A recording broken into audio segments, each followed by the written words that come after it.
ಫಾತುಮ್ ಜಹರಾಗೆ ಕರ್ಕೊಂಡು ನಮ್ಮ ಪ್ರೀತಿಯ ಪ್ರವಾದಿ ಮೊಹಮ್ಮದ್ ಮುಸ್ತಫಾ ಸಲ್ಲಲ್ಲಾಹು ಅಲೈಹಿ ವಸಲ್ಲಂ ಮನಿ ಒಳಗೆ ಬಂದ್ರು. ಬಂದಿದ್ದ ನಂತರ ನಮ್ಮ ಹುಜೂರ್ ಸಲ್ಲಲ್ಲಾಹು ಅಲೈಹಿ ವಸಲ್ಲಂ ಬಹಳಷ್ಟು ಹಾಳ ಕುಂತಿದ್ರು. ಹಜರತ್ ಅಲಿ ಮತ್ತು ಫಾತಿಮ್ ಜಹರಾ ಅವ್ರು ಕೇಳಿದ್ರು, ಯಾ ರಸೂಲಲ್ಲಾಹ್, ನೀವು ಏಕೆ ಹಾಳ ಕುಂತಿದ್ರಿ ಯಾ ರಸೂಲಲ್ಲಾಹ್? ಅಳೋದು ಕಾರಣ ಯಾಕೆ ಯಾ ರಸೂಲಲ್ಲಾಹ್? ಹುಜೂರ್ ಸಲ್ಲಲ್ಲಾಹು ಅಲೈಹಿ ವಸಲ್ಲಂ ಹೇಳಿದ್ರು, ನಾನು ಮೇರಾಜಿನ ರಾತ್ರಿ ಒಳಗೆ ಮೇರಾಜ್ನಲ್ಲಿ ಈ ರೀತಿ ನಾನು ಸ್ವಲ್ಪ ಹೆಣ್ಣು ಮಕ್ಕಳಿಗೆ ನಾನು ನೋಡಿದ್ಯಾ, ಅದು ನಾನು ನೋಡಿದ ನಂತರ ನನ್ನ ಕಣ್ಣು ನೀರುವನ್ನು ಬತ್ತ ನಾನು ಹಾಳ ಕುಂತಿದ್ದೀನಿ, ಯೋಚನೆ ಮಾಡಿ. ಹಜರತ್ ಅಲಿ ಅವ್ರು ಹೇಳಿದ್ರು, ಅಂತದ್ದು ಏನ್ ನೋಡಿ ಬಂದಿದ್ರಿ ಯಾ ರಸೂಲಲ್ಲಾಹ್, ನಮ್ಗೆ ಸ್ವಲ್ಪ ಹೇಳ್ರಿ ಯಾ ರಸೂಲಲ್ಲಾಹ್. ನಮ್ಮ ಹುಜೂರ್ ಸಲ್ಲಲ್ಲಾಹು ಅಲೈಹಿ ವಸಲ್ಲಂ ಹೇಳಕೊಂಡಿದ್ದಾರೆ. ನೋಡ್ರಿ, ನಮ್ಮ ನಬಿ ಕರೀಮ್ ಸಲ್ಲಲ್ಲಾಹು ಅಲೈಹಿ ವಸಲ್ಲಂ ಹೇಳಿದ್ರು, ನಾನು ಒಬ್ಬಕಿ ಹೆಣ್ಣು ಮಗಳಿಗೆ ನಾನು ಯಾವ ರೀತಿ ನೋಡಿದ್ದೀನಿ ಅಂದರೆ, ಒಬ್ಬಕಿ ಹೆಣ್ಣು ಮಗಳಿನ ಕೂದ್ಲ ತಗೊಂಡು ಈ ರೀತಿ ಜೋತವನ್ನು ಬೆಳೆಸಿದ್ದಾರೆ. ತಲೆ ಮೇಲೆ ಬೆಂಕಿ ಉರಿ ಹಾಕುಂತಿದೆ, ಎಲ್ಲ ಒಂದು ಪಲ್ಯ ಹೇಗೆ ಉರಿತೈತಿ ಆ ರೀತಿ ತಲೆಯಿಂದ ಮೆದುಳು ಉರಿ ಹಾಕುಂತಿದೆ. ಆ ರೀತಿ ಒಂದು ಹೆಣ್ಣು ಮಗಳಿಗೆ ಶಿಕ್ಷೆ ಹೊಡಕುಂತಿತ್ತು. ಅದು ನಾನು ಹೇಗೆ ನೋಡಬೇಕಾಗಿತ್ತು? ಅಲ್ಲಾಹು ಅಕ್ಬರ್, ಇದು ಶಿಕ್ಷೆ ಈ ರೀತಿ ಹೆಣ್ಣು ಮಗಳಿಗೆ ಕೊಡೋದು ಕಾರಣ ಯಾಕೆ? ಫರಿಷ್ಠಗಳು ಹೇಳಿದ್ರು, ಯಾ ರಸೂಲಲ್ಲಾಹ್, ಈ ಹೆಣ್ಣು ಮಗಳು ತನ್ನ ಕೂದಲ ಏನಿದೆ ಬೇರೆ ಜನರಿಗೆ ತೋರಿಸ್ತಿದ್ರು ಯಾ ರಸೂಲಲ್ಲಾಹ್. ಕೂದಲ ತೋರಿಸೋದು ಕಾರಣ ಶಿಕ್ಷೆ. ಇವತ್ತು ತಲೆ ಮ್ಯಾಲಿಂದ ಬರೀ ಒಂದು ನಮ್ದು ಕೂದಲ ಜಗ್ಗಿ ಯಾರಾದ್ರೆ ಜಗ್ಲಿ ಅಂತ ನಾವು ಮೊದಲಿಗೆ ನೋವು ಆಗ್ತಿತ್ತು ನಮ್ಗೆ. ಬರೀ ಅರ್ಧ ತಾಸು ಆದ್ರೆ ನಾವು ತಲೆ ಬಾಚು ಮುಂದೆ ಮಕ್ಕಳಿನ ನಾವು ಕೂದಲ ಜಗ್ತೀವಿ, ಅವ್ರಿಗೆ ನೋವು ಕರ್ತೈತಿ. ಯಾವ ರೀತಿ ಜಗ್ಗೋದದು? ಅಲ್ಲಿ ಕೂದಲಿನಿಂದ ಜೂತ್ ಬಿದ್ದಿದ್ದಾರೆ ಹೆಣ್ಮಕ್ಳು, ಜೂತ್ ಬಿದ್ದಿದ್ದಾರೆ. ತನ್ನ ದೇಹದ ಎಲ್ಲ ವಜ್ಜಿ ಕೂದಲ ಮೇಲೆ ಇದೆ ಅಂತದ್ದು ಶಿಕ್ಷೆ ಕೊಡಕೊಂಡಿದ್ದಾರೆ. ಕೊಡ ಕಾರಣ ಯಾಕೆ? ಕೂದಲ ತೋರಿಸೋದು. ಬರೀ ಗೈರ್ ಮೆಹರಮ್ ಕೂದಲ ನೋಡಿದ್ದಾರೆ, ಅವರು ಕೂದಲ ನೋಡಿದ್ದಾರೆ. ಇವತ್ತು ನಾವು ಏನ್ ಮಾಡ್ತೀವಿ? ನನ್ನ ಜುಲ್ಫೆ ಅಂತಾರ. ಹಿಂಗ್ ಮಾಡಿ ಉಫ್ ಉಫ್ ಅಂತಾರ, ಹಿಂಗ್ ಉಫ್. ಯಾಕಿತ್ತು ನೋಡ್ತಾ? ಅಲ್ಲಾಹು ಅಕ್ಬರ್, ಜುಲ್ಫೆ ತೋರಿಸ್ರಿ ಇವತ್ತು. ಅಲ್ಲಿ ನೋಡ್ರಿ ಅಂತದ್ದು ಜುಲ್ಫೆದು ಶಿಕ್ಷೆ ಆಗುಂತಿದೆ. ಬಟ್ಟ ತೆಗೀದು ಹೆಣ್ಣು ಪುರುಷರಿಗೆ ತೋರಿಸ್ತಿದ್ರು, ಇವರು ಕೂದಲ ತೋರಿಸ್ತಿದ್ರು, ನನ್ನ ಕೂದಲ ಎಷ್ಟಿದೆ. ಒಬ್ರು ಕೂದಲ ಮೇಲೆ ಫಕ್ರ್ ಮಾಡ್ತಾರ, ಏನೋ ಹೆಮ್ಮೆ ಪಡ್ಕೊಂತಾರ. ಫಕ್ರ್ ಬಲ್ತೇನೆ, ಹೆಮ್ಮೆ ಪಡ್ಕೊಂತಾರ. ನನ್ನ ಕೂದಲ ಎಷ್ಟು ಚಲೋ ನೋಡ. ಶಾಂಪು ಯಾವುದು? ವಾಟಿಕ. ಅದರದ ಶಕ್ತಿ ತೋರಿಸ್ತಾರ. ठीक है, ವಾಟಿಕ ಕ್ಲಿಕ್ ठीक है. ಶಾಂಪುನ ಶಕ್ತಿ ಪುರುಷರಿಗೆ ತೋರಿಸ್ತಾರ. ನಂದು ಇಷ್ಟವಾದ ಕೂದಲ ಇದೆ, ಕರ್ಗಾಗಿದೆ, ದಪ್ಪಿದೆ, ಉದ್ದವಾಗ ಇದೆ. ಇಲ್ಲಿ ತೋರಿಸೋದು ಮಜಾ ಬರ್ತೈತಿ. ಶಿಕ್ಷೆ ನೋಡ್ರಿ ಎಲ್ಲ ಹೇಗಾಗತೈತಿ ಶಿಕ್ಷೆ. ಅಲ್ಲಾಹು ಅಕ್ಬರ್, ಇವತ್ತು ನಮ್ಗೆ ಸ್ವಲ್ಪ ಸೊಳ್ಳಿ ಕಡ್ದಿದ್ರೆ ಶಕ್ತಿ ಇಲ್ಲ. ತಲೆ ಮೇಲೆ ಇರುವ ಹುಳವನ್ನು ಕಡ್ದಿದ್ರೆ ನಮ್ಗೆ ಸರಿಯಾಗಿ ರಾತ್ರಿಗೆ ಸುಖಾನಿಂದ ನೀತಿ ಬರಂಗಿಲ್ಲ. ಅಲ್ಲಿ ಕೂದಲಿನಿಂದ ಜೋತ್ ಬಿದ್ದಿದ್ದಾರ ಹುಡುಗಿಯರು, ಎಲ್ಲಾರು ಹೆಣ್ಮಕ್ಳು. ಅವ್ರು ಯಾವ ರೀತಿ ಒದರ ಕುಂತಿರಬಹುದು? ಮತ್ತು ಎರಡನೇ ಹೆಣ್ಮಕ್ಳ ಬಗ್ಗೆ ಹೇಳಿದ್ರು. ನಾನು ಇನ್ನೊಬ್ಬ ಹೆಣ್ಮಕ್ಳಿಗೆ ನೋಡಿದ್ಯಾ, ನ್ಯಾಲ್ಗಿನಿಂದ ಜೋತ್ ಬಿದ್ದಿದ್ದಾಳ. ನ್ಯಾಲ್ಗೆ ಜಗ್ಗಿ ಈ ರೀತಿ ಕಟ್ಟಿದಾರ. ಮತ್ತೆ ಹೇಳಿದಾರೆ ಕೈ ಹಿಂದೆ ಕಟ್ಟಿದ್ದಾರೆ ಅಂತ. ಹೆಣ್ಣು ಮಗಳಿಗೆ ಕೊಡುವ ಶಿಕ್ಷೆ. ನಮ್ಮ ನಬಿ ಕರೀಮ್ ಸಲ್ಲಲ್ಲಾಹು ಅಲೈಹಿ ವಸಲ್ಲಂ ಕೇಳಿದ್ರು, ಈ ಶಿಕ್ಷೆ ಎದಕ್ಕೆ ಕಾರಣ ಕೊಡಾಕೋತಿದ್ದೀರಾ? ಇವತ್ತು ಸ್ವಲ್ಪ ಹೆಣ್ಮಕ್ಳು ಗಂಡನ ಮೇಲೆ ಜಾಸ್ತಿ ತಬರ ಮಾಡ್ತಾರ. ಏನು? ಗಂಡನ ಮೇಲೆ. ನಾನು ಹೇಳ್ದಂಗೆ ಕೇಳ್ಬೇಕು. ಅವರು ಕುಂದರಂದ್ರೆ ಕುಂದ್ರಬೇಕು, ಹೇಳ್ಬೇಕಂದ್ರೆ ಹೇಳ್ಬೇಕು, ಹೋಗಂದ್ರೆ ಹೋಗ್ಬೇಕು, ಬರ್ಬೇಕಂದ್ರೆ ಬರ್ಬೇಕು. ಆದ್ರೆ ಕೆಟ್ಟ ದಾರಿಯಲ್ಲಿ ಹೋಗಕ್ ಕುಂತಿದಾರಪ್ಪ ಅಂದ್ರೆ ಅವ್ರ ಕಡೆ ಟೈಟ್ ಇಟ್ಕೋರಿ ನೀವು, ತಪ್ಪಲ್ಲ. ಬರೀ ಎನಿ ಟೈಮ್ ಪುರುಷರಿಗೆ ಗಂಡರಿಗೆ ಈ ರೀತಿ ಟೈಟ್ ಜಾಸ್ತಿ ಮಾತಾಡೋದು. ನಮ್ಮ ನಬಿ ಕರೀಮ್ ಸಲ್ಲಲ್ಲಾಹು ಕೇಳಿದ್ರು, ಈ ಶಿಕ್ಷೆ ಎದಕ್ಕೆ ಕೊಡಾಕ್ ಕುಂತಿದ್ದಾರೆ ಯಾ ರಸೂಲಲ್ಲಾಹ್? ಈ ಹೆಣ್ಣು ಮಗಳು ತನ್ನ ಗಂಡನಿಗೆ ಅತಿ ಜಾಸ್ತಿ ಮಾತಾಡ್ತಿದ್ದ ಯಾ ರಸೂಲಲ್ಲಾಹ್. ಒಳ್ಳಿ ಮಾತಾಡೋದು ಬಾಯಿಗೆ ಬಂದಂಗೆ. ಪಾಪ ನಾದಾನ ಮನುಷ್ಯ ಏನ್ ಮಾಡಬೇಕು? ಕಡ್ಕೊಂಡು ಬಂದಿದ್ದಂತ ಜನ್ಮಕ್ಕೆ ಸಿಕ್ಬಿಟ್ಟಿದ್ದ, ಏನ್ ಮಾಡ್ಬೇಕಪ್ಪ? ಈಗ ಹೊಳ್ಳಿ ಕೊಡಾಕನ ಬರಂಗಿಲ್ಲ. ಒಂದು ಸಾರಿ ಬಂದೈತಿ, ಇದು ಏನಿದೆ ಪ್ರಾಡಕ್ಟ್ ಹೊಳ್ಳಿ ಕೊಡೋದಲ್ಲ ಇದು. ಅವನು ಮಾಸ್ಸುಮ್ ಇರ್ತಾನ. ಆದ್ರೆ ಇಲ್ಲಿ ನೋಡ್ರಿ ಯಾವ ರೀತಿ ಅವರು ನ್ಯಾಲಿಗಿಂದ ಮಾತಾಡಕ್ ಕುಂತಿದ್ದಾರೆ ಗಂಡನ್ಗೆ, ಯಾವ ರೀತಿ ಭಯ ಕುಂತಿದಾರ ಗಂಡನ್ಗೆ. ಅಂತ ಹೆಣ್ಣು ಮಕ್ಕಳಿಗೆ ಶಿಕ್ಷೆಯನ್ನು ಕೊಡತಾರ. ನ್ಯಾಲ್ಗಿನಿಂದ ಜೋತ್ ಬಿದ್ದಿದ್ದಾರೆ ಅವರು, ತನ್ನ ನ್ಯಾಲ್ಗಿನಿಂದ ಕೈ ಹಿಂದೆ ಕಟ್ಟಿದ್ದಾರೆ. ಬಿಡಿಸ್ಕೊಳಕ್ಕೆ ಶಕ್ತಿ ಇಲ್ಲ ಅವ್ರಿಗೆ. ಇವತ್ತು ಬರೀ ನಾವು ಊಟ ಮಾಡೋ ಮುಂದು ಹಲ್ಲಿಗೆ ಏನಾದ್ರೆ ನ್ಯಾಲ್ಗಿ ಕಡ್ದಿದ್ರಿ, ನಾವು ಸರಿಯಾಗಿ 2 ದಿನ ಊಟ ಮಾಡಂಗಿಲ್ಲ, ಚಹಾ ಕೊಡಂಗಿಲ್ಲ, ಸರಿಯಾಗಿ ನೀರು ಕೊಡಂಗಿಲ್ಲ, ನಾವು ಜಾಸ್ತಿ ಖಾರ ಇದ್ದಿದ್ದು ವಸ್ತು ತಿನ್ನಂಗಿಲ್ಲ. ಸ್ವಲ್ಪ ನ್ಯಾಲ್ಗಿಗೆ ಚೂರು ಬಿದ್ದಿದ್ರೆ ಅಲ್ಲಿ ನ್ಯಾಲ್ಗಿನಿಂದ ಜೋತ್ ಬಿದ್ದಿದ್ದಾರ. ಅವ್ರು ಹೇಗೆ ತಡ್ಕೊಳಕ್ ಕುಂತಿರಬಹುದು? ಎಷ್ಟು ಓದಾಡಕ್ ಕುಂತಿರಬಹುದು ಅವರು ಹೆಣ್ಮಕ್ಳು? ಇದು ಗಾಳಿ ಮೇಲೆ ಹೊಡೆಯುವ ಮಾತಲ್ಲರಿ, ಇದು ಆಗೋದು ಹಕೀಕತ್ ಆಗೋದು ಮಾತಿದು. ಯಾರಾದ್ರೆ ಡಾಕ್ಟರ್ ಬರ್ತಿದ್ದು, ಯಾರಾದ್ರೆ ಪ್ರಿನ್ಸಿಪಲ್ ಬರ್ತಿದ್ದು, ಯಾರಾದ್ರೆ ದೊಡ್ಡ ಅಧ್ಯಕ್ಷ ಬರ್ತಿದ್ದು ಮಾತಲ್ಲ. ಇಡೀ ಪ್ರಪಂಚನ ಸರ್ದಾರು ನಮ್ಮ ನಬಿ ಕರೀಂ ಸಲ್ಲಲ್ಲಾಹು ಅಲೈಹಿ ವಸಲ್ಲಂ ಹೇಳಿದ ಮಾತಿದು. ಅವ್ರ ಮಾತು ಹೇಳಿದ್ದು ಎಲ್ಲ ನಿಜ ಆಗಿದೆ. ಅವ್ರ ಮಾತಿನ ಹೆದರ್ಕೋಬೇಕು. ಹೌದಪ್ಪ, ಈ ರೀತಿ ಹೇಳಿದಾರೆ ಅವರು, ನಾವು ಮಾಡಬಾರ್ದಿತ್ತು ಪಾಪ. ಮೂರನೇ ಬಗ್ಗೆ ಹೇಳಿದ್ರು ನೋಡಿ, ನಾನು ಸ್ವಲ್ಪ ಹೆಣ್ಣು ಮಕ್ಕಳಿಗೆ ನೋಡಿ, ನಾನು ಅವರು ಕೈ ಕಾಲು ಈ ಮುಖನಿಂದ ಕಟ್ಟಿದೆ, ಕೈ ಕಾಲಿನಿಂದ ಎಲ್ಲ ಈ ರೀತಿ ಕಟ್ಟಿದ್ದಾರೆ. ಅವರಿಗೆ ಅವ್ರ ಮೇಲೆ ಹಾವು ಚೋಳವನ್ನು ಬಿಟ್ಟಿದ್ದಾರೆ. ಇವತ್ತು ಸ್ವಲ್ಪ ಹಲ್ಲಿ ಏನಾದ್ರೆ ಪಲ್ಲಿ ಬಂದಿದ್ರೆ ನಾವ್ ಏನ್ ಮಾಡ್ತೀವಿ, ಓಡುತ್ತೀವಿ ಚೀರಾಡ್ಕೊಂಡು. ಕಸ್ಬರಿಗೆ ತಗೊಂಡ್ ಬಾಪ, ಮೊದ್ಲಿಗೆ ಹಳ್ಳಿ ಬಂದೈತಿ, ಚಿಪ್ಲಾಗ್ ಬಂದೈತಿ. ಈ ರೀತಿ ನಾವು ಬರೀ ಸ್ವಲ್ಪ ಹಳ್ಳಿಗೆ ನಾವು ಓಡುತ್ತೀವಿ. ಹುಳ ಬಂದಿದ್ರೆ ನಿಂದ್ರಂಗೆಲ್ಲ ಚೀರಾಡ್ತೀವಿ, ಹುಳ ಬಂತು ಹುಳ ಬಂತು. ಅಲ್ಲಿ ಕೈ ಕಾಲು ಕಟ್ಟು ಆ ಹೆಣ್ಣಿಗೆ ಮೇಲೆ ಏನೋ ಹಾವು ಚೋಳ ಬಿಡಾಕ್ ಕುಂತಿದಾರ, ಹಾವು ಚೋಳ. ನಮ್ಮ ನಬಿ ಕರೀಂ ಸಲ್ಲಲ್ಲಾಹು ಅಲೈಹಿ ವಸಲ್ಲಂ ಕೇಳಿದ್ರು, ಇವ್ರಿಗೆ ಈ ರೀತಿ ಎದಕ್ಕೆ ಶಿಕ್ಷೆ ಕೊಡಾಕ್ ಕುಂತಿದ್ದಾರೆ? ಈ ಹೆಣ್ಣು ಮಕ್ಕಳಿಗೆ ಶಿಕ್ಷೆ ಕೊಡೋದ್ ಕಾರಣ ಯಾಕೆ? ಫರಿಷ್ಠಗಳು ಹೇಳಿದ್ರು, ಯಾ ರಸೂಲಲ್ಲಾಹ್, ಈ ಹೆಣ್ಣು ಮಕ್ಕಳು ತನ್ನ ಗಂಡನಿಗೆ ಕೇಳಲಾರ್ದಂಗೆ, ಗಂಡನಿಗೆ ಕೇಳ್ತಿದ್ದಿಲ್ಲ ಹಾಗೆ ಹೊರಗಡೆ ಹೋಗ್ತಿದ್ರು, ಗಂಡನಿಗೆ ಕೇಳ್ತಿದ್ದಿಲ್ಲ ಹಾಗೆ ಹೊರಗಡೆ ಹೋಗ್ತಿದ್ರು. ಅವಂಗೇನ ಕೇಳ್ಬೇಕ? ಅವ್ರಿಗೆ ಹೋಗಿ ಬರ್ತಿತ್ತು, ನಾನು ಬೇರೆ ದಾರಿ ಹೊಂಟಿಲ್ಲ, ನಾನು ಹೋಗಿ ಬರ್ತೀನಿ. ಕೇಳ್ತಿದ್ದಿಲ್ಲ, ಹಾಗೆ ಹೋಗಿ ಬರ್ತಿದ್ರು, ಹಾಗೆ ಹೋಗಿ ಬರ್ತಿದ್ರು. ಮತ್ತು ಹೋಗಿದ ನಂತರ ಚಾಳಿ ಟಿಟಿ ಚಾಲು, ಅಲ್ಲಿಂದ ಪುಸುಕ್ ಇಲ್ಲೇ, ಇಲ್ಲಿಂದ ಪುಸುಕ್ ಅಲ್ಲೇ ಟ್ರಾನ್ಸ್ಫರ್ ಮಾಡಕ್ ಕುಂತಿದಾರ. ಅಂತ ಹೆಣ್ಣು ಮಕ್ಕಳಿಗೆ ಈ ರೀತಿ ಶಿಕ್ಷೆ ಕೊಡಕ್ ಕುಂತಿದ್ದಾರೆ. ಅಲ್ಲಾಹು ಅಕ್ಬರ್. ಶಿಕ್ಷೆ ಕೊಡುತ್ತಾರೆ. ಮತ್ತೆ 5ನೇ ಶಿಕ್ಷೆ ನೋಡಿ ಯಾವ ರೀತಿ ಕೊಟ್ರು. 4ನೇದು, ತನ್ನ ಹೆಣ್ಮಕ್ಳು, ಸ್ವಲ್ಪ ಹೆಣ್ಮಕ್ಳು ಏನ್ ಮಾಡಿದ್ರು, ತನ್ನ ದೇಹವನ್ನು ತಿನ್ನಕ್ ಕುಂತಿದ್ರು. ತನ್ನ ದೇಹ ತಾನೇ ತಿನ್ನಕ್ ಕುಂತಿದಾರ ಅವರು. ಒಂದು ಇಲ್ಲಿ ದೊಡ್ಡ ಮಟನ್ ತಿನ್ನೋದು ಬಹಳ ಡೇಂಜರ್ ಇದೆ. ದೇಹ ತಿನ್ನಕತಾರ. ಹರಿ ತನ್ನ ದೇಹ ತಿನ್ನದರ. ಅಲ್ಲಾಹು ಅಕ್ಬರ್. ಮತ್ತು ಅವ್ರ ತಳಗೇನಿದೆ ಎಲ್ಲ ಬೆಂಕಿನಿಂದ ಸುಡಕ್ ಕುಂತಿದ್ದಾರೆ ಅವ್ರಿಗೆ ಮ್ಯಾಲಿಂದ. ಯಾಕೆಂದ್ರೆ ಇದು ಶಿಕ್ಷೆ ಅಲ್ಲಾರು ಯಾವ ರೀತಿ ಕೊಡುತ್ತಾನೆ ಆ ರೀತಿ ಶಿಕ್ಷೆ ಆಗ್ಲೇಬೇಕು ಅವ್ರ ಮೇಲೆ. ಆ ರೀತಿ ಇಲ್ಲ. ಇಲ್ಲಿ ನೋಡಿದ್ರೆ ನಾವು ಕಾಲಿಗೆ ಎಸಿ ಹಚ್ಕೊಂಡು ಇಲ್ಲಿ ಮ್ಯಾಲೆ ಹಂಗೆ ನಾವು ಏನಾದ್ರೆ ಬಿಸಿ ಬಿಸಿ ಇಲ್ಲಿ ನಡೀತೈತಿ, ಅಲ್ಲಿ ಆ ರೀತಿ ನಡೀಗಿಲ್ಲ. ಅಲ್ಲಿ ಅಲ್ಲಾಹ್ ಹುಕ್ಮಿನ ಪ್ರಕಾರ ನಡೀತೈತಿ ಎಲ್ಲ. ಸ್ವಲ್ಪ ಹೆಣ್ಣು ಮಕ್ಕಳಿಗೆ ಏನಾಗ್ತೈತಿ, ಎಲ್ಲ ದೇಹ ಅವ್ರು ತಿನ್ನಕ್ ಕುಂತಿದ್ದಾರೆ, ಅವ್ರ ತನ್ನ ಬೆಂಕಿನಲ್ಲಿ ಸುಡಾಕ್ ಕುಂತಿದ್ದಾರೆ ಅವ್ರಿಗೆ. ಮತ್ತು ನಮ್ಮ ನಬಿ ಕರೀಂ ಸಲ್ಲಲ್ಲಾಹು ಅಲೈಹಿ ವಸಲ್ಲಂ ಕೇಳಿದ್ರು, ಇವ್ರು ಹೆಣ್ಣು ಮಕ್ಕಳು ಯಾರು, ಈ ರೀತಿ ಎದಕ್ಕೆ ಶಿಕ್ಷೆ ಕೊಡಾಕ್ ಕುಂತಿದ್ದಾರೆ? ಯಾ ರಸೂಲುಲ್ಲಾಹ್, ಈ ಹೆಣ್ಣು ಮಕ್ಕಳು ಬೇರೆ ಜನರಿಗೆ ತೋರಿಸುವಾಗಿ ಜಾಸ್ತಿ ಮೇಕಪ್ ಮಾಡ್ಕೊಂತಿದ್ರು, ಪೌಡರ್ ಹಚ್ಕೊಂತಿದ್ರು, ಲಿಪ್ಟಿಕ್, ಲಾಲಿ. ಎದ ಕಾರಣ? ಬೇರೆ ನಮ್ಗೆ ನೋಡ್ಬೇಕು, ಅವ್ರ ಮುಂದನ್ನು ಸುಂದರವಾದ ಕಾಣಬೇಕು. ಎಷ್ಟು ಜನರಿಗೆ ತೋರಿಸ್ತಾರೆ ಅಂತ ಹುಡುಗಿಯರು, ಎಷ್ಟು ಜನರಿಗೆ ತೋರಿಸ್ಬೇಕು ಅವರು. ಅಲ್ಲಾಹು ಅಕ್ಬರ್. ಈ ರೀತಿ ಶಿಕ್ಷೆ ಕೊಡಾಕ್ ಕುಂತಿದ್ರು ಅವರಿಗೆ. ಈ ರೀತಿ ಶಿಕ್ಷೆ ನೋಡ್ರಿ, ಎಂತ ಡೇಂಜರ್ವಾದ ಶಿಕ್ಷೆ ಇದೆ, ಎಂತ ಡೇಂಜರ್ವಾದ ಶಿಕ್ಷೆ. ಸ್ವಲ್ಪ ಪೌಡರ್ ಹಚ್ಕೊಂತಿತ್ತು. ಈಗ ನಾವು ಇದೆಲ್ಲ ಕೇಳಿದ್ರೆ ಮನಸ್ಸು ಏನಾಗ್ತೈತಿ, ಎಷ್ಟೆಲ್ಲ ಶಿಕ್ಷೆ ಇದೆ ಅಂದರೆ, ಮತ್ತು ಜಗತ್ನಲ್ಲಿ ಎದಕ್ಕೆ ಕಳಿಸಿದಾನ ಅಲ್ಲಾಹ್ ನಮ್ಗೆ? ಕಳಿಸ್ಬ್ಯಾಡ್ದಿತ್ತು. ಹೌದ್ರಿ, ಮನಸ್ಸು ಬರ್ತಿದ್ದಿಲ್ಲ ಯಾವ್ದಾರ ಮಾತು.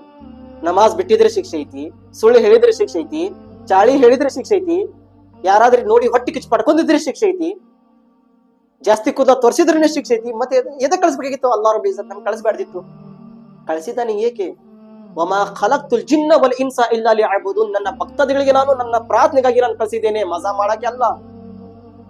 ಅಲ್ಲಾಹ್ ಹೇಳಕ್ ಕುಂತಿದ್ದಾನೆ, ತನ್ನ ಪ್ರಾರ್ಥನೆಗಾಗಿ ಕಳಿಸಿದ್ದಾನೆ ಅಲ್ಲಾಹ್ ರಬ್ಬುಲ್ ಇಜ್ಜತ್. ನನ್ನ ಜನರು, ನನ್ನ ಭಕ್ತದಿಗಳು ಪ್ರಪಂಚದಲ್ಲಿ ಹೋಗಿ ನನ್ನ ಇಬಾದತ್ ಮಾಡಬೇಕು, ನನಗಾಗಿ ನಮಾಜ್ ಮಾಡಬೇಕು, ನನಗಾಗಿ ರೋಜಾ ಹಿಡಿಬೇಕು, ಬರೀ ನನ್ಗಾಗಿ ಅವರು ಎಲ್ಲ ಕೆಲಸವನ್ನು ಮಾಡಬೇಕು. ಅದಕ್ಕೆ ಕಾರಣ ಕಳಿಸಿದ್ದಾನೆ. ನಾವು ಏನ್ ಮಾಡ್ಕೊಂಡ್ಬಿಟ್ಟಿದೀವಿ? ಅಲ್ಲಾಹ್ ಅದ್ರ ಉಲ್ಟಾನೇ ಇದೆ, ಅದ್ರ ಉಲ್ಟಾನ ಮಾಡ್ಕೊಂತಿದೀವಿ. ಅದಕ್ಕೆ ನಾಳೆ ಸತ್ತಿದ ನಂತರ ನಾನು ಕಳಿಸಿದ್ದು ನಿಮ್ಗೆ ಈ ಕೆಲಸ ಮಾಡ್ರಿ ಅಂತ ನೀವು ಏನ್ ಮಾಡಿದ್ದೀರಾ? ಆ ಕೆಲಸವನ್ನು ಬಿಟ್ಟು ಬೇರೆ ಕೆಲಸ ಮಾಡಿದ್ದೀರಾ. ಕುರಾನಲ್ಲಿ ಹೇಳಿದಾನೆ ಅಲ್ಲಾಹ್ ರಬ್ಬುಲ್ ಇಜ್ಜತ್, ವಹದೈನಾಹುನ್ ನಜ್ದೈನ್.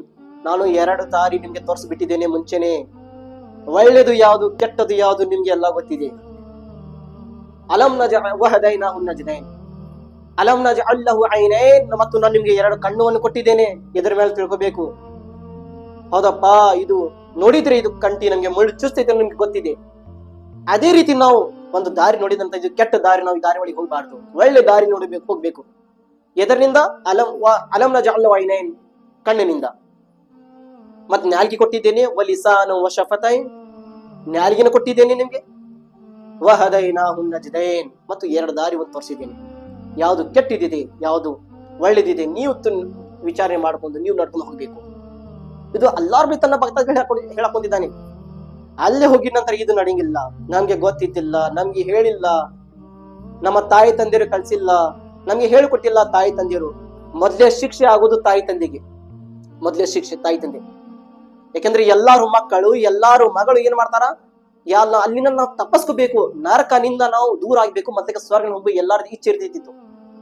ಇವತ್ತು ನಾವು ನನ್ನ ಮಗಳು ನನ್ನ ಮಗನ ಪ್ರೀತಿ ಮಾಡ್ಕೊಂಡಿದ್ದೀವಿ, ನಾಳೆ ಇದೇ ಮಗ ನಿಂತು ಹೇಳ್ತಾನ, ಅಯ್ಯಲ್ಲ ನನ್ಗೆ ಎದಕ್ ನೀನು ನರಕನ ಕಳ್ಸಾಕ್ ಕುಂತಿದೀಯ ಅಲ್ಲ, ನನ್ನ ತಾಯಿ ನನಗೆ ಹೇಳಿಲ್ಲ ನಮಾಜ್ ಮಾಡಂತು, ನನ್ನ ತಂದೆ ನನಗೆ ಹೇಳಿಲ್ಲ ಮದ್ರಸ್ ಹೋಗಂತು, ನನ್ನ ತಾಯಿ ಹೇಳಿಲ್ಲ ಈ ರೀತಿ ಸುಳ್ಳು ಹೇಳಬೇಡಂತು, ನನ್ನ ತಾಯಿ ನಾನು ಬೈತಿದ್ದೆ ತಾಯಿ ಮುಂದು, ತಾಯಿ ಸುಮ್ಮ ಕೇಳ್ತಿದ್ರು.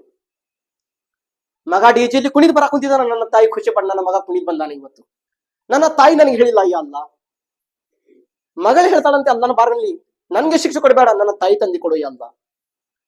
ಈ ತಾಯಿ ತಂದೆಗೆ ನೇಮಕ್ ಕೊಟ್ಟಿದಾರ ಅಂದ್ರೆ ಮಕ್ಕಳಿಗೆ ಒಳ್ಳೆ ದಾರಿ ತರಬಿಸ್ಬೇಕು ನಾವು.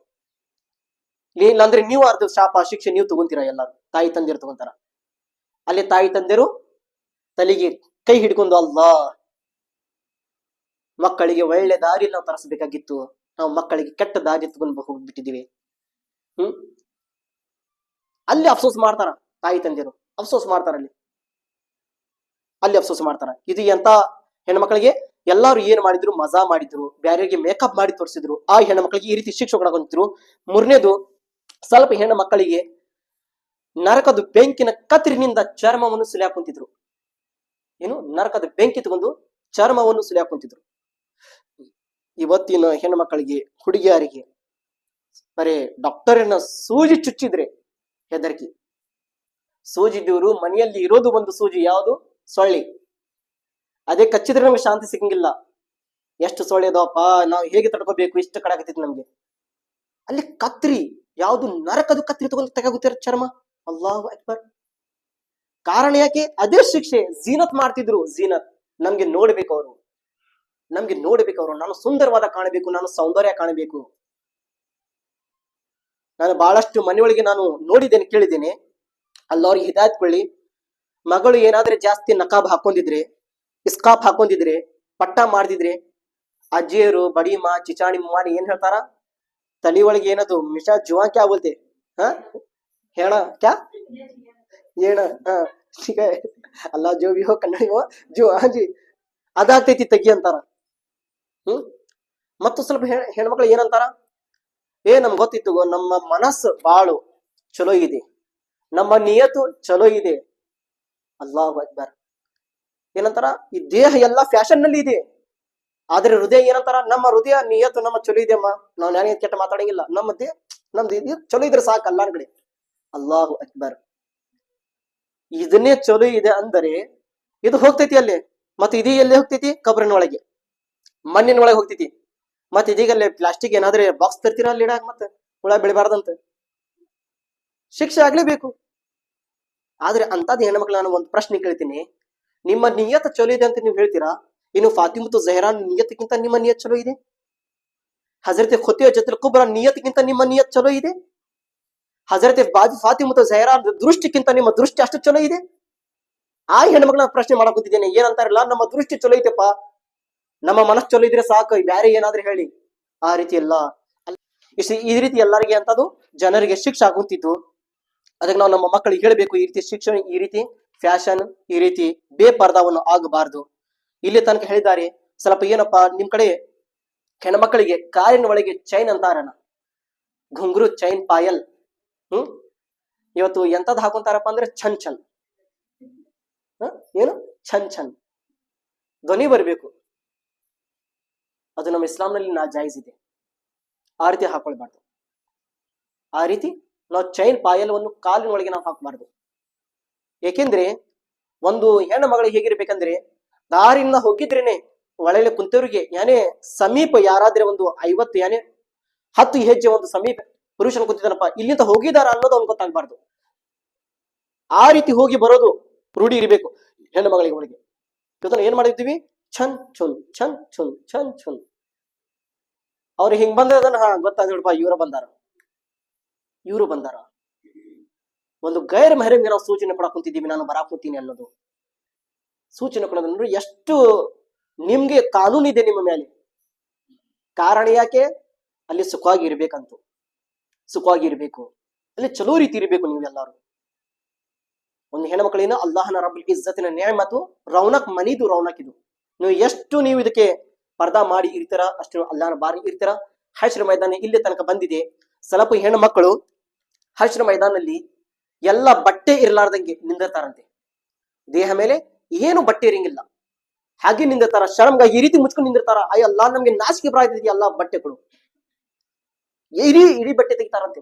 ಸ್ವಲ್ಪ ಹೆಣ್ಣು ಮಕ್ಕಳು ಏನಿದಾರ ಅವರು ಮೈ ಮೇಲೆ ಸುಂದರವಾದ ಸ್ವರ್ಗದ ಬಟ್ಟೆ ಇರ್ತೈತಿ, ಬೆಳೆದ ಇದ್ದಂ ಅದರದ್ದು ಬೆಳಕು ಇವ್ರ ಕಡೆ ಬರ್ತಾ ಇರ್ತೈತಿ, ಇವರು ಹೇಗೆ ಬಟ್ಟೆ ಇರ್ಲಾರುವ ಎಲ್ಲಾರು ಹೆಣ್ಣು ಮಕ್ಳು ಕೇಳ್ದಂತೆ, ಯಾ ಅಲ್ಲಾ ಅವ್ರಿಗೆ ಇಲ್ಲಿ ಬಟ್ಟೆ ಕೊಟ್ಟಿದೆ, ನಮ್ಗೆ ಎದಕ್ ಬಟ್ಟೆ ಕೊಡಕ್ ಕುಂತಿಲ್ಲ, ಯಾ ಅಲ್ಲಾ ನಮ್ಗೆ ಬಟ್ಟೆ ಕೊಡು. ಅಲ್ಲಾ ರಮೀಜನ್ ಹೇಳ್ತಾನೆ, ಇನ್ನು ಪ್ರಪಂಚದಲ್ಲಿ ನಾನು ಕೊಟ್ಟಿದ್ದು ಬಟ್ಟೆಗೆ ನೀವು ಮರ್ಯಾದೆ ಕೊಟ್ಟಿಲ್ಲ, ಇಲ್ಲೇ ಬಟ್ಟೆ ಕೇಳಕ್ ಕುಂತಿದ್ದೀರಾ? ಇಲ್ಲಿ ಪ್ರಪಂಚದಲ್ಲಿ ಸಣ್ಣ ಬಟ್ಟೆ ಹಾಕೊಂಡು ಅಡ್ಡಾಡಿದ್ರು. ಇವತ್ತು ಹುಡುಗಿಯಾರು ಬಾಲಿಗಾಗಿದ್ದಾರ, ಅವ್ರಿಗೆ ನಾವು ಎಂತಾದ್ರು ಪ್ಯಾಂಟ್ ಶರ್ಟ್ ಫ್ಯಾಷನ್ ಮಾಡಿಬಿಟ್ಟಿದೀವಿ. ಪ್ಯಾಂಟ್ ಶರ್ಟ್ ಮಾಡ್ಕೊಂಡು ಬಿಡ್ತಾರೆ ಎಲ್ಲಾರು. ಅದು ನಾ ಜಾಯಿಸಿದ ನಿಮ್ ಇಸ್ಲಾಂ ಒಳಗೆ. ಚಿಕ್ಕ ಹುಡುಗಿಯಾಗಿ ನಾವು ಇಂಥ ತಪ್ಪು ದಾರಿ ತರ್ತಿದ್ವಿ. ಗೈರ್ ಮೆಹರಮ್ ಬಹಳ ದೂರ ಇಡಬೇಕು ನಮ್ಮ ಹುಡುಗಿಯಾರಿಗೆ. ಗೈರ್ ಮೆಹರಮ್ನಿಂದ ದೃಷ್ಟಿ ಅವ್ರ ಮೇಲೆ ಬೀಳಬಾರ್ದು.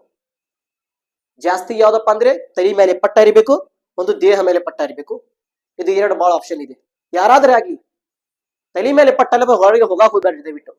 ಅದರ ಬಗ್ಗೆ ಬಂದಿದೆ ಏನಂತ, ಏಕ್ ರಿವಾಯತ್ ಮೇ ಹೈ ಕೆ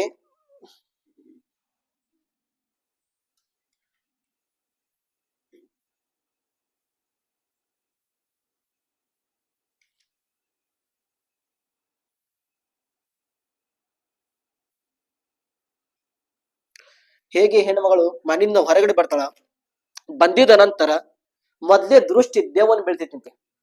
ಬೇಪರದ ಹೆಣ್ಣುಮಗಳ ಮೇಲೆ ಮೊದ್ಲೇ ದೃಷ್ಟಿ ಯಾವುದು? ದೇವಂದು.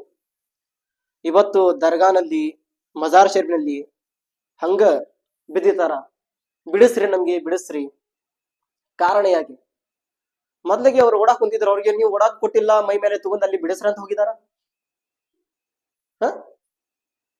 ಇಲ್ಲಿ ನೋಡಿದ್ರೆ ಹುಕ್ಮ ಏನ್ ಬಂದಿದೆ, ನೀವು ಪರ್ದಾನಲ್ಲಿ ಇರ್ರಿ ಅಲ್ಲ, ನಿಮ್ಮ ಕೂದ್ಲ ನೀವು ಬ್ಯಾರೆ ತೋರಿಸಬಾರ್ದು ಗೈರ್ ಮೆಹರಮ್ಗೆ. ನಾವು ಏನ್ ಮಾಡಿದ್ವಿ, ಎಲ್ಲಾ ತರಹದ ದೇಹ ಮೇಲೆ ಓಪನ್ ಮಾಡಿ ಜನರಿಗೆ ತೋರಿಸ್ತೀವಿ. ಮೊದ್ಲೇ ದೃಷ್ಟಿ ದೇವನ್ನ ಹೆಣ್ಣುಮಗಳ ಮೇಲೆ ಬರ್ತಿದಂತೆ. ಈಗ ಮುಸಲ್ಮಾನ್ ಜನರು ಇಂಥದ್ದು ಒಟ್ಟು ಕೆಟ್ಟದ ಕೆಲಸ ಮಾಡಕ್ ಕುಂತಿದಾರ. ಅವ್ರದ್ದು ಇಮಾನ್ ಇರ್ತೈತಿಲ್ಲ, ಮತ್ತು ಮುಮಿನ್ ಕಾಮ್ಲಿ ಇರ್ತಾರಿಲ್ಲ ಅವರು ಆ ಸಮಯದಲ್ಲಿ. ಹದೀಸ್ ಮುಬಾರಕ್ನಲ್ಲಿ ಏನ್ ಬಂದಿದೆ, ಯಾರಾದ್ರೂ ವ್ಯಾಭಿಚಾರಿ ಮಾಡೋದು ಕೆಲಸದ ಸಮಯದಲ್ಲಿ ಅವ್ರು ಏನ್ ಕೆಲಸ ಮಾಡ್ತಿರ್ತಾರ ವ್ಯಾಭಿಚಾರಿ, ಆ ಸಮಯದಲ್ಲಿ ಅವ್ರದ್ದು ಹೃದಯನಿಂದ ಈಮಾನ್ ಹೊರಗಡೆ ಬರ್ತಿತ್ತಂತೆ. ಏನು? ಈಮಾನ್. ಈಗ ಈಮಾನ್ ಇಲ್ಲ, ಮುಮಿನ್ ಕಾಮಿಲ್ ಇರಂಗಿಲ್ಲ. ಅಂತದ್ದು ಸಂದರ್ಭದಲ್ಲಿ ಸಾವು ಬಂದಿದ್ರೆ ಎಲ್ಲಿ ಹೋಗ್ತಾರೆ ಇವರು? ಎಲ್ಲಿ ಹೋಗ್ತಾರ ಪುರುಷರು ಮತ್ತು ಇವರು ಹೆಣ್ಮಕ್ಳು? ಯಾಕೆ ನರಕನೇ? ಈಮಾನನಿಲ್ಲ ಅವ್ರ ಕಡೆ, ಮೇನು ಮುಮಿನ್ ಕಾಮಿಲನಿಲ್ಲ ಅವರು. ಇದ್ದಿದ್ದು ಇಸ್ಲಾಮಿನ ಶಕ್ತಿ ಹೊರಗಡೆ ಬಂದಿದೆ. ಬಂದು ಎಲ್ಲಿ ನಿಂದಿರ್ತೈತಿ? ತಲೆ ಮೇಲೆ ನಿಂದಿರ್ತೈತಂತೆ ಅವ್ರ ಕೆಲಸ ಮಾಡೋ ತನಕ. ಅದು ಹೇಗೆ ಹೊಳ್ಳಿ ಹೋಗ್ತೇವೆ ಅವ್ರು ಎಲ್ಲ ಕೆಲಸ, ಅವಾಗ ಮತ್ತೆ ಇಮಾನ್ ಬರ್ತೈತಿ. ಯಾಕಂದ್ರೆ ಇಮಾನ್ ಅಂತದ್ ಕೆಲಸ ಒಳಗೆ ಯಾವತ್ತು ಇರಂಗಿಲ್ಲ. ಇಮಾನ್ ಅಂದ್ರೆ ಬಹಳ ಮುಖದ್ದಸವಾದ ವಸ್ತು ದೇಹ ಒಳಗೆ. ಅಂತದ್ ಕೆಟ್ಟ ದಾರಿ ಒಳಗೆ ಯಾವತ್ತು ಇಮಾನ್ ಇರಂಗಿಲ್ಲ. ಇನ್ನೊಂದು ನುಕ್ಸಾನ್ ಏನಪ್ಪಾ, ಯಾರು ವ್ಯಾಭಿಚಾರಿ ಮಾಡ್ತಾರ, ಈ 3 ಜನರ ಬಗ್ಗೆ ಹೇಳಿದ್ರು. ಯಾರು ವ್ಯಾಭಿಚಾರಿ ಮಾಡ್ತಾರ, ಮೊದ್ಲೇ ಅಂತ ಜನರನ್ನ ಅವ್ರು ಮೊಮಿನ್ ಕಾಮಿಲ್ ಇರಂಗಿಲ್ಲ. ಮೊದ್ಲೇ ಮಾತು, ಆ ಕೆಲಸ ಮಾಡೋರು ಆ ಸಮಯದಲ್ಲಿ ಮೊಮಿನ್ ಕಾಮಿಲ್ ಇರಂಗಿಲ್ಲ. ಅವ್ರ ಹೃದಯನಿಂದ ಇಮಾನ್ ಹೊರಗಡೆ ಬರ್ತೈತಿ. ಮತ್ತು ಎರಡನೇದು, ಯಾರು ಕಳ್ತನ ಮಾಡ್ತಾರ, ಕಳ್ತನ ಮಾಡೋ ಹೃದಯ ಒಳಗೆ ಇಮಾನ್ ಇರಂಗಿಲ್ಲ, ಯಾನೇ ಮೊಮಿನ್ ಕಾಮಿಲ್ ಇರಂಗಿಲ್ಲ ಅವರು ಕಳ್ತನ ಮಾಡೋರು. ಮತ್ತು ಮೂರನೇದು, ಯಾರು ಶರಾಯಿ ಕುಡಿತಾರ, ಅವ್ರ ಹಿಂದೆ ಮೊಮಿನ್ ಕಾಮಿಲ್ ಇರಂಗಿಲ್ಲ. ಆ ಸಮಯ ತನಕ ಶರಾಯಿ ಕುಡಿದ ನಂತರ ಅವರು ಮೊಮಿನ್ ಕಾಮಿಲ್ ಇರಂಗಿಲ್ಲ. ಅವರು ಮೊಮಿನ್ ಕಾಮಿಲಿಂದ ಹೊರಗಡೆ ಬಂದಿರ್ತಾರ. ಈಗ ಫಾರ್ ಎಕ್ಸಾಂಪಲ್, ಒಂದು ಡಬ್ಬಿ ಇದೆ, ಡಬ್ಬಿಯಲ್ಲಿ ಬಂಗಾರ ಇದೆ. ಬಂಗಾರ ಇದ್ದರೆ ಮೇನ ಡಬ್ಬಿ, ಏನು ಬಂಗಾರ ಇದ್ದರೆ ಮೇನು ಡಬ್ಬಿ. ಹೌದಪ್ಪ, ಈ ಡಬ್ಬಿಗೆ ಕಿಮ್ಮತ್ ಐತಿ, ವ್ಯಾಲ್ಯೂ ಐತಿ. ಯಾಕೆ? ಇದ್ರ ಒಳಗೆ ಬಂಗಾರ ಐತಿ. ಈಗ ಬಂಗಾರನೇ ಹೊರಗಡೆ ಬಂದಿದ್ರೆ ಡಬ್ಬಿದ ವ್ಯಾಲ್ಯೂ ಐತಿ? ಎಲ್ಲರ ಮುಲ್ಯಾಗ ಒಗಿ ಹೋಗೋದೇನ್ ಖಾಲಿ ಡಬ್ಬಿ. ಬಂಗಾರಕ್ಕೆ ಬಗ್ಗೆ ಅಂತಾರೆ ಯಾರಾದ್ರೂ ಒಗಿತಾರ? ಅದೇ ರೀತಿ ಈಮಾನ್ ಅಲ್ಲಾಹನ ಬಾರ್ಗಳ ಮುಖದ್ದಸವಾದ ಈಮಾನ್ ಇದು. ಈಮಾನ್ ಪವಿತ್ರವಾದ ವಸ್ತು ಇದು. ಈಮಾನಿನ ಇದು ಶಕ್ತಿ ಇದೆ, ಆದ್ರೆ ದೇಹದ ಶಕ್ತಿ ಇಲ್ಲ. ಇದು ತಿಳ್ಕೊಬೇಕು. ಅವರು ತೋಬಾ ಪಡಬೇಕು, ಅಲ್ಲಾಹನ ಬಳಿ ದುವಾವನ್ನು ಮಾಡ್ಬೇಕು. ಈಗ ಯಾರು ವ್ಯಾಭಿಚಾರಿ ಮಾಡ್ತಾರ ಅಂತ ಜನರಿಂದ ಏನು ಶರ್ಮನಾಸ ಆಗ್ತೈತಿಪ್ಪ, ಮೊದ್ಲೇ ಮಾತು ಏನಂದ್ರೆ ಅವ್ರದ್ದು ಮುಖದ ಮೇಲಿನ ಬೆಳಕನ್ನು ಇರಂಗಿಲ್ಲ. ಯಾರು ವ್ಯಾಭಿಚಾರಿ ಕೆಲಸ ಮಾಡ್ತಾರ ಅವ್ರ ಮುಖದ ಮೇಲೆ ಸೌಂದರ್ಯ ಇರಂಗಿಲ್ಲ. ಮೊದ್ಲೇ ಮಾತು, ಅವ್ರು ಕರ್ಗಾಗಿರ್ತಾರ, ಎಷ್ಟು ನಮಾಜ್ ಮಾಡ್ಲಿ ಎಷ್ಟು ಪುಣ್ಯ ಮಾಡ್ಲಿ ಅವ್ರು ಬೆಳಕು ಹೊಟ್ಟೆ ಬರಂಗಿಲ್ಲ. ಇಲ್ಲೇ ಅರ್ಧಗಾತ ಪ್ರಪಂಚದಲ್ಲಿ ಸುಟ್ಟಿ ಬೂದಾಗಿರ್ತಾರ ಅವರು ಮಾಡಿ ಮಾಡಿ. ಇದು ಮೊದಲೇ ಪಾಯಿಂಟ್. ಮತ್ತು ಎರಡನೇದು ಯಾವುದು, ಅವ್ರ ಮನೆಯೊಳಗೆ ಬರಕತ್ತಿರಂಗಿಲ್ಲ. ಅವ್ರು ಎಷ್ಟು ದುಡಿಲಿ, ಅವರು ದೊಡ್ಡವಾದ ಬಿಸ್ನೆಸ್ ಮಾಡ್ಲಿ, ಮನೆಯೊಳಗೆ ಒಟ್ಟು ಸುಖ ಶಾಂತಿ ಅನ್ನೋದು ಇರಂಗಿಲ್ಲ. ಯಾರು ವ್ಯಾಭಿಚಾರಿ ಮಾಡೋರು. ಪುಸ್ತಕನಲ್ಲಿದೆ, ನಾನು ಸ್ವಂತ ಹೇಳಾಕಂತಿಲ್ಲ, ಪುಸ್ತಕನಲ್ಲಿದೆ. ಯಾಕಂದ್ರೆ ಹಕ್ಕಿಕತ್ ಅಂತ ಜನ ನೋಡಿದ್ರೆ ನಾವು ಕ್ಯಾಚ್ ಬಂದ್ಬಿಡ್ತಿದ್ದು, ಹೌದಪ್ಪ ಇದು ಹಕ್ಕಿಕತ್, ಇದು ನಡಾಕುಂತಿದ್ದು ಹಕ್ಕಿಕತ್, ಹಿಂಗ ಆಗ್ತೈತಿ. ಮೊದ್ಲೇ ಮಾತೇನೋದು ಮುಖದ ಮೇಲೆ ಸೌಂದರ್ಯ ಇರಂಗಿಲ್ಲ.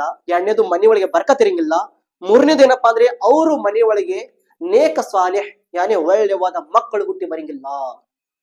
ಹುಟ್ಟಿದ್ರೇನೆ ಒಳ್ಳೆ ದಾರಿಯಲ್ಲಿ ಬರಂಗಿಲ್ಲ.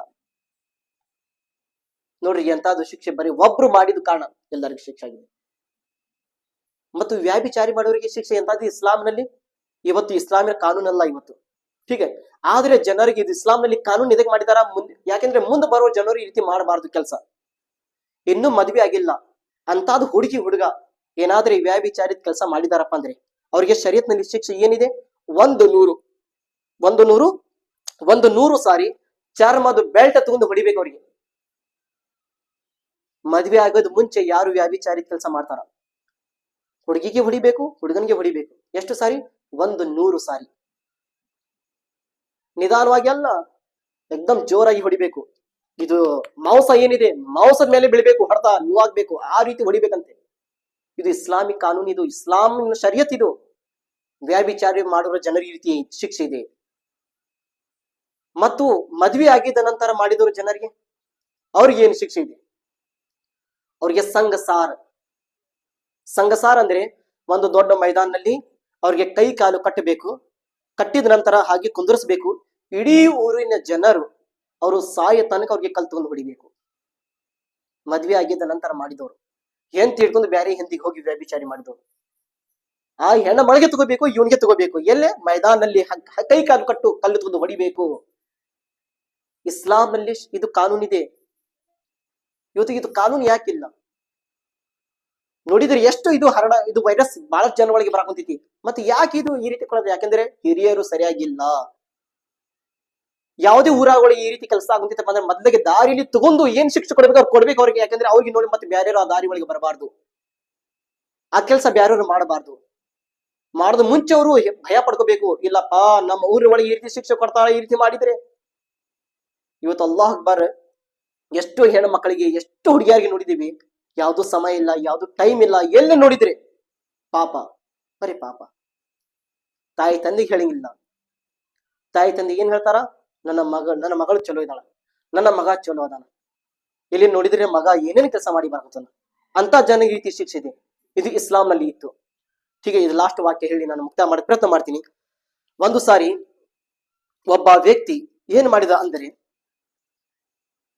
ಪಕ್ಕದ ಮನಿ ಹೆಣ್ಣು ಮಗಳಿನ ಜೊತೆ ಪ್ರೀತಿ ಮಾಡೋದು ಶುರು ಮಾಡಿದ.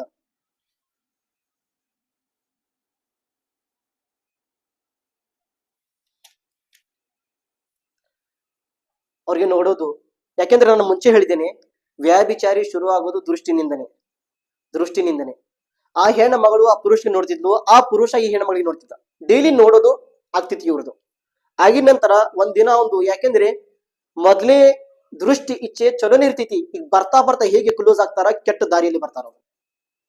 ಈಗ ಹೇಗೆ ಜಾಸ್ತಿ ಅವ್ರದ್ದು ನೋಡೋದು ಆಯ್ತು, ಅವಾಗ ವ್ಯಕ್ತಿ ಏನ್ ಇಚ್ಛೆ ಪಡ್ಕೊಂಡ, ಇಲ್ಲ ನಿನ್ನ ಜೊತೆ ನಾನು ಈ ರೀತಿ ಇಚ್ಛೆ ಮಾಡ್ಬೇಕಂತ ನನ್ನ ಖಾಯಿಷ್ ಇದೆ, ಇಚ್ಛೆ ಇದೆ, ನಿನ್ ಏನಿದೆ, ನನಗಿದು ಅವಕಾಶ ಸಿಗ್ಬೇಕು ನಿನ್ ಜೊತೆ ಮಾಡೋದಕ್ಕೆ. ಯಾಕೆ ಅವಕಾಶ ಆಗುತ್ತಿಲ್ಲ. ಒಂದು ಸಾರಿ ಹೇಗಾಗಿದೆ ಅಂದ್ರೆ, ಯಾವುದೇ ಕೆಲಸಕ್ಕೆ ಹೊರಗಡೆ ಕಳ್ಸಿದ್ರು, ನಿಮ್ಗೆ ಗೊತ್ತಾಯ್ತು, ಅವನು ಮೊದ್ಲಿಗೆ ಓಡಿ ಹೋಗಿ ಆ ಹುಡುಗಿ ಕಡೆ ಹೋಗಿದ ನಂತರ ಹುಡುಗಿಗೆ ಈ ರೀತಿ ಹೇಳಿದ. ಆ ಹುಡುಗಿ ಏನ್ ಹೇಳಿದ್ಲು? ನಿನ್ಕಿಂತ ಜಾಸ್ತಿ ಇಚ್ಛೆ ನನ್ಗಿದೆ. ಆ ಹುಡುಗಿ ಹೇಳೋದಿಲ್ಲ, ನಿನ್ಕಿಂತ ಜಾಸ್ತಿ ಇಚ್ಛೆ ನನ್ಗಿದೆ, ಆದರೆ ಇಚ್ಛೆ ಇದೆ, ಆದರೆ ಒಂದು ಕಂಡೀಷನ್ ನೋಡಿರ್ಲಿ, ಒಂದು ಭಯ ಇದೆ. ಯಾರು? ಅಲ್ಲಾಹ್ ನೋಡಕ್ ಕುಂತಿದ್ದಾನೆ. ಇಚ್ಛೆನಿದೆ ಮತ್ತು ಅಲ್ಲಾಹನ ಭಯಾನ ಇದೆ. ಅದು ಇಚ್ಛೆದು ಪಾಪ ಏನ್ ನಡೆಯಂಗಿಲ್ಲ, ಅದು ಭಯ ಮೇನ್ ಇಂಪಾರ್ಟೆಂಟ್. ಇಷ್ಟು ಹೇಳಿದ ನಂತರ ಆ ವ್ಯಕ್ತಿ ಏನ್ ಮಾಡಿದ, ನಿನ್ನ ಹೃದಯ ಒಳಗೆ ಅಲ್ಲಾನ ಭಯ ಇದೆ ಅಂದರೆ ಮತ್ತು ಯಾಕೆ ನಾವು ಈ ರೀತಿ ಕೆಲಸ ಮಾಡಬೇಕು? ಅಲ್ಲ ನಾನು ತೋಬಾ ಮಾಡ್ತೀನಿ, ಅಲ್ಲ ನನಗೆ ಕ್ಷಮಾ ಮಾಡಿ, ಅಲ್ಲ ಇನ್ನೊಮ್ಮೆ ಈ ರೀತಿ ಮಾಡಂಗಿಲ್ಲ, ಎಲ್ಲ ನನಗೆ ತಪ್ಪಾಯ್ತು ಮಾಡ್ಬಿಡಿ ಅಲ್ಲ. ತೋಬಾ ಪಡ್ಕೊಂಡು ಹೊಳ್ಳಿ ಬಂದ. ಹೇಗೆ ದಾರಿಲಿ ಬರ ಕುಂತಿದ್ದ, ಬಂದಿದ್ದ ನಂತರ ಕೆಟ್ಟು ಬಿಸಿಲು ಇತ್ತು, ನೀರನ್ನು ಕೇಳ್ತಾನೆ, ಯಾರು ನೀರು ಕೊಡೋರಿಲ್ಲ, ಮುಂದೆ ನಡ್ಕೊಂಡು ಹೋಗೋ ಶಕ್ತಿನೇ ಇಲ್ಲ, ಹಾಗೆ ನಿಂತಿದ್ದಾನೆ ನೀರು ಕೇಳ್ಕೊಂತ. ಅಷ್ಟೇ ಸಂದರ್ಭದಲ್ಲಿ ಒಂದು ಪೈಗಂಬರಿನ ಕಾಸಾಯನ ಅವ್ರ ಜೊತೆ ಇರುವ ವ್ಯಕ್ತಿ ಬಂದಿದ್ದ ನಂತರ ಆ ವ್ಯಕ್ತಿ ಕೇಳ್ತಾನಂತೆ, ಯಾಕೆ ಇಲ್ಲಿ ನಿಂತಿದ್ದೀರಾ, ಯಾಕೆ ಈ ರೀತಿ ನೀವು ನೀರು ಕೇಳ್ತಿದ್ದೀರಾ? ಆ ವ್ಯಕ್ತಿ ಹೇಳಿದ, ಇಲ್ಲ ನಾನು ಪ್ರವಾಸ ಈ ರೀತಿ ಹೊಂಟಿದ್ದೆ, ನಾನು ಬಿಸಿಲಿನಿಂದ ನನಗೆ ಹೋಗಾಕ ಶಕ್ತಿ ಆಗುತ್ತಿಲ್ಲ, ನನಗೆ ನೀರು ಬೇಕು ಅಂತ ಆ ವ್ಯಕ್ತಿ ಹೇಳಿದ ನಂತರ ಆ ಏನು ದಾರಿಯೊಳಗೆ ಬಿಟ್ಟಾಗಿದ್ದ ವ್ಯಕ್ತಿ, ಆ ವ್ಯಕ್ತಿ ಹೇಳ್ತಾನಂತೆ, ನಾವು ಅಲ್ಲಾನ ಕಡೆ ಕೂಡಿ ದುವಾ ಮಾಡೋಣ, ಅಲ್ಲ ನಮ್ ಕಡೆ ಒಂದು ಮೋಡವನ್ನು ಕಳಿಸಿ, ಅಲ್ಲ ನೆರಳು ಬೆಳಿಲಿ, ದಾರಿಯಲ್ಲಿ ನಮ್ಮ ಮೇಲೆ ಬಿಸಿಲವನ್ನು ಬೀಳಬಾರ್ದು, ನೆರಳನ್ನು ಬೆಳಿ ಅಲ್ಲ, ಮೋಡ ಕಳಿಸಿ ಅಲ್ಲ, ಈ ರೀತಿ ನಾವು ದುವಾ ಮಾಡೋಣ. ಆ ವ್ಯಕ್ತಿ ಏನು ವ್ಯಾಭಿಚಾರಿ ಬಿಟ್ಟು ತೋಬಾ ಮಾಡಿ ಬಂದಿದ್ದ, ಆ ವ್ಯಕ್ತಿ ಹೇಳ್ತಾನಂತೆ, ನಂದು ಎಲ್ಲಿ ದುವಾ ಕಬೂಲಾಗಬೇಕು, ನಾನು ದೊಡ್ಡ ಪಾಪಿ, ನನ್ ದುವಾ ಕಬೂಲಾಗಿಲ್ಲ, ನೀವು ಪೈಗಂಬರಿನ ಜೊತೆ ನೀವು ಇರ್ತೀರಾ, ಅವ್ರದ್ದು ಮಾತನ್ನು ಕೇಳಿದ್ದೀರಾ, ನೀವು ದುವಾವನ್ನು ಮಾಡ್ರಿ. ಆಯ್ತು, ಆ ವ್ಯಕ್ತಿ ಏನ್ ಹೇಳಿದ, ಆಯ್ತು ನೀವು ಹೇಳೋದ್ ಪ್ರಕಾರ ನಾನು ದುವಾ ಮಾಡ್ತೀನಿ, ನೀವು ಆಮೀನ್ ಅಂತ ಹೇಳ್ರಿ, ಅಷ್ಟೇ, ಏನು ಆಮೀನ್ ಅಂತ ಹೇಳ್ರಿ. ಆ ವ್ಯಕ್ತಿ ಅದೇ ರೀತಿ ದುವಾ ಮಾಡಿದ್ದ, ಈ ವ್ಯಕ್ತಿ ಆಮೀನ್ ಅಂತ ಹೇಳಿದ. ಪ್ರವಾಸ ಶುರು ಆಯ್ತು. ಮೇಲೆ ಏನಿದೆ, ಒಂದು ಮೋಡ ಬಂದಿದೆ, ನೆರಳನ್ನು ಕೂಡ ಆಗುತ್ತಿದೆ, ಸೂರ್ಯದು ಸ್ವಲ್ಪ ಕಿರಣಗಳು ಮೇಲೆ ಬರಾಕುಂತಿಲ್ಲ. ಅವ್ರು ದಾರಿಲಿ ಹೋದ್ರು, ಹೇಗೆ ಊರು ಸಮೀಪ ಬರಬೇಕಿತ್ತು, ಆ ದುವಾ ಮಾಡಿದ್ರು ಏನ್ ವ್ಯಕ್ತಿ ಇದ್ರು, ಅವ್ರದ್ದು ಮನೆ ಮುಂಚೆನೆ ಬಂತು, ಅವ್ರ ಮನೆಯನ್ನು ಮುಂಚೆ ಬಂತು. ಆಯ್ತು, ನಾನು ಮನೆಗೆ ಹೋಗ್ತೀನಿ, ನೀವು ನಿಮ್ಮ ದಾರಿಗೆ ಹೋಗ್ರಿ. ಯಾಕೆಂದ್ರೆ ದುವಾ ಇವ್ರು ಮಾಡಿದ್ರು, ಇವ್ರು ಆಮೀನ್ ಹೇಳಿದ್ರು. ಇವ್ರಿಗೆ ಏನಿತ್ತು, ನನ್ನ ಮೇಲೆ ಎಲ್ಲೇ ಬರಬೇಕು ನೆರಳು, ನಾನು ದೊಡ್ಡ ಪಾಪಿ ಅಂತಿದ್ರು. ಇವ್ರು ಹೇಗೆ ಮನೆಯೊಳಗೆ ಹೋಗ್ತಿದ್ರು, ಈ ವ್ಯಕ್ತಿ ನಡ್ಕೊಂಡು ಹೋಗುತ್ತಿದ್ದ, ಎಲ್ಲೆಲ್ಲ ಹೋಗುತ್ತಿದ್ದ ಅವ್ರ ಮೇಲೆ ಮತ್ತು ಇದು ಅದೇ ನೆರಳು ಇವ್ರ ಮೇಲೆ ಬರಾಕುಂತಿದ್ದು ಮೋಡದು. ಆ ವ್ಯಕ್ತಿ ಕರೀದು ಮತ್ತು ಹೇಳಿದ, ಇಲ್ಲಪ್ಪ, ನೀನ್ ನೋಡಿದ್ರೆ ದೊಡ್ಡ ಪಾಪಿ ಅಂತ ನೀನ್ ಹೇಳಿದ್ಯಾ, ಇವತ್ತು ನೋಡಿದ್ರೆ ನೆರಳು ನಿನ್ ಮೇಲೆ ಬರಾಕುಂತಿದ್ದ, ಕಾರಣ ಯಾಕೆ? ಅಂತದ್ದು ಯಾವ್ದು ಪುಣ್ಯದ ಕೆಲಸ ಮಾಡಿದ್ಯಾ ಜೀವನ ಒಳಗೆ? ಅವಾಗ ಆ ವ್ಯಕ್ತಿ ಹೇಳ್ತಂತೆ, ಇಲ್ಲ, ನಾನು ಈ ರೀತಿ ಒಂದು ಪ್ರವಾಸ ಹೋಗಿದ್ಯಾ, ಆ ಪ್ರವಾಸದಲ್ಲಿ ನಾನು ವ್ಯಾಭಿಚಾರಿ ಮಾಡ್ಬೇಕಂತ ನನ್ ಇಚ್ಛೆ ಆಯ್ತು, ಅಲ್ಲಾಹನ ಮೇಲೆ ಭಯ ಪಡ್ಕೊಂಡು, ಅಲ್ಲಾಹನಿಗೆ ಹೆದರಿಕೆಯಿಂದ ನಾನು ವ್ಯಾಭಿಚಾರಿ ಕೆಲಸ ಮಾಡಿಲ್ಲ, ತೋಬ ಮಾಡ್ಕೊಂಡು ನಾನು ಇನ್ನೊಮ್ಮೆ ಮಾಡಂಗಿಲ್ಲ ಅಂತ ಹೊಳ್ಳಿ ಬಂದಿದ್ದೇನೆ. ಅದೇ ದುವಾನಿಂದ ಇವತ್ತು ನಿಮ್ಗೆ ಎಲ್ಲರೂ ಈ ರೀತಿ ನಿಮ್ಗೆ ಬಹುಮಾನ ಕೊಟ್ಟಿದ್ದಾನೆ ಅಂತ ಹೇಳ್ತಾರಂತೆ ಅವರು. ಅದೇ ದುವಾ ಸದ್ಕಿನಿಂದ. ಅಂತದ್ದು ಸಂದರ್ಭ ಬಂದಿದ್ರೆ ಏನ್ ಮಾಡ್ಬೇಕು, ಮೊದಲಿಗೆ ತೋಬಾ ಪಡ್ಕೋಬೇಕ, ಅಲ್ಲ ನನಗೆ ತೋಬಾ ಕೊಡಿ ಅಲ್ಲ. ಇದು ವ್ಯಾಭಿಚಾರಿ ಎಲ್ಲಿಂದ ಸ್ಟಾರ್ಟ್ ಆಗ್ತೈತಿ? ಹೆಣ್ಣು ಮಕ್ಕಳಿಂದನೇ. ಮೊದಲೇ ಮಾತು ಎಲ್ಲಿಂದ? ದೃಷ್ಟಿನಿಂದನೇ.